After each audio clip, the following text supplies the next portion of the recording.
Welcome back to this video series on cryptocurrency. Introduction. The word mining is somewhat misleading. By invoking the extraction of precious metals, it focuses our attention on the reward for mining.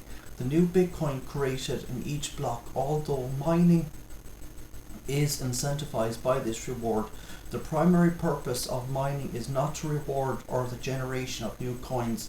If you view mining only as a process by which coins are created, you are mistaking the means, incentives of the goal of the process. Mining is the mechanism that underpins decentralized clearinghouse by which transactions are validated and cleared. Mining is the intervention that makes Bitcoin special. A decentralized security mechanism that is the basis for a P2P digital cash. Miners validate new transactions and record them on the global ledger. A new block containing transactions that occurred since the last block is mined every 10 minutes on average, thereby adding those transactions to the blockchain. Transactions that become part of a block and added to the blockchain are considered confirmed, which allows the new miners of Bitcoin to spend the Bitcoin they received in those transactions. Miners receive two types of rewards in return for the security provided included in the block. To earn this reward, miners compete to solve a difficult mathematical problem based on a cryptographic hash algorithm.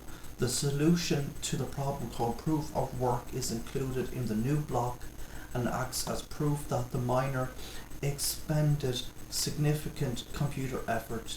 The computation to solve the proof of work algorithm to earn a reward and the right to record transactions on the blockchain is the basis for Bitcoin's security model. The process is called mining because the reward, new coin generation, is designed to simulate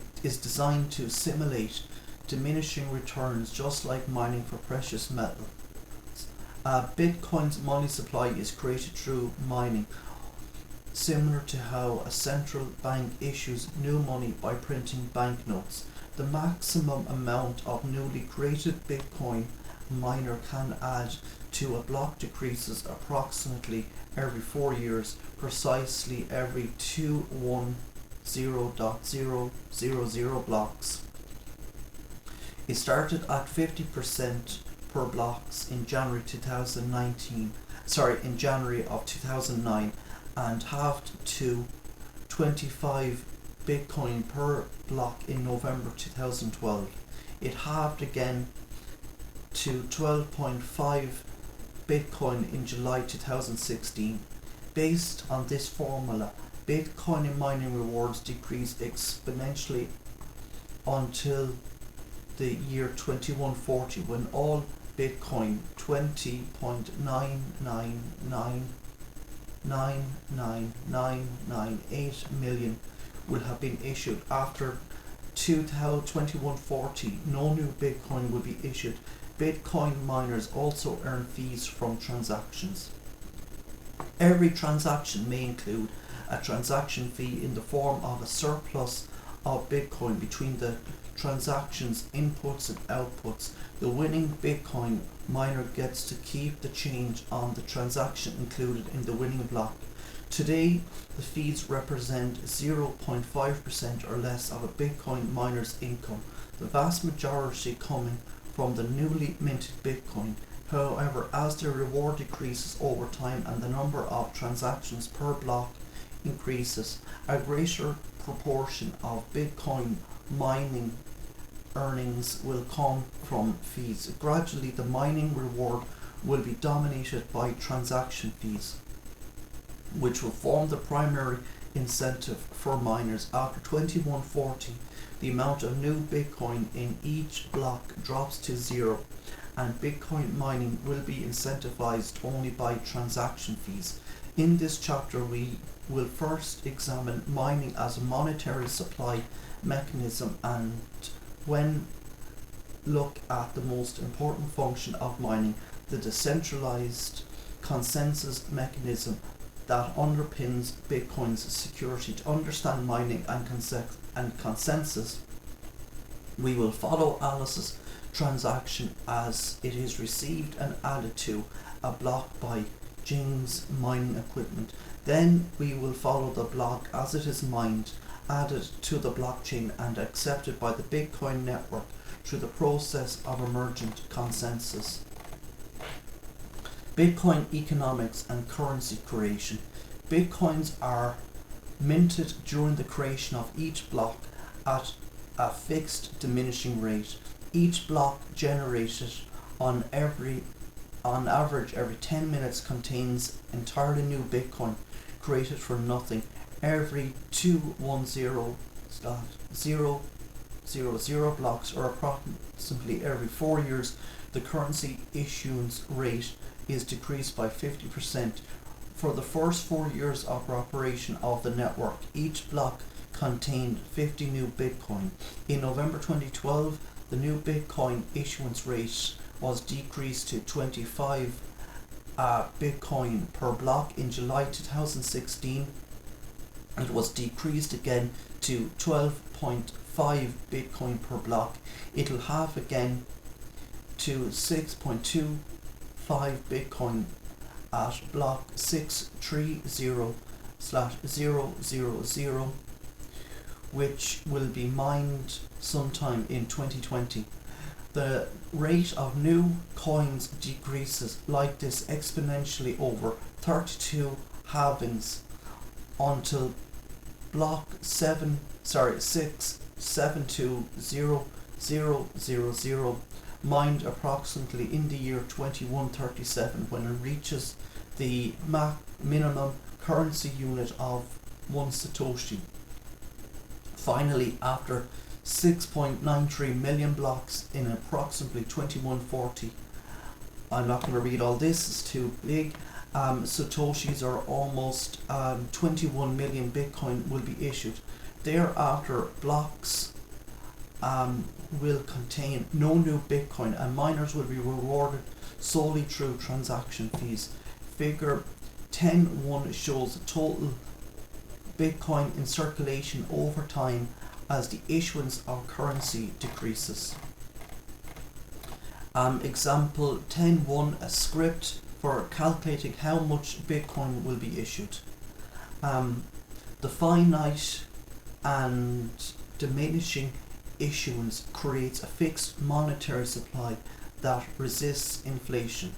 Unlike a flat currency which can be printed in infinite numbers by a central bank, Bitcoin can never be inflated away by printing. Decentralized consensus. In the previous chapter, we looked at the blockchain, the global public ledger list of all transactions which everyone in the Bitcoin network accepts as the authoritative record of ownership. But how can everyone in the network agree on a single universal truth about who owns what without having to trust anyone? All traditional payment systems depend on a trust model that has a central authority providing a clearinghouse service, basically verifying and clearing all transactions. Bitcoin has no central authority, yet somehow every full node has a complete copy of a public ledger that it can trust as the authoritative record. The blockchain is not created by a central authority, but is assembled independently by every node in the network. Somehow, every node in the network acting on information transmitted across insecure network connections can arrive at the same conclusion and assemble a copy of the same public ledger as everyone else. This chapter examines the process by which the Bitcoin network achieves global consensus without central authority. Satoshi Nakamoto's main invention in the decentralized mechanism for emergent consensus. Emergent because consensus is not achieved explicitly. There is no relation or fixed moment when consensus occurs. Instead, consensus is an emergent artifact of the asynchronous interaction of thousands of independent nodes, all following simple rules. All the properties of Bitcoin, including currency, transaction, payments, and the security model that does not depend on central authority or trust, derive from this intervention. Bitcoin's decentralized consensus emerge from the interplay of the four processes that occur independently on nodes across the network. Independent verification of each transaction by every full node based on a comprehensive list of criteria. Independent aggregation of those transactions into new blocks by mining nodes, coupled with demonstrated computation through a proof of work algorithm. Independent verification of the new blocks by every node and assembly into a chain.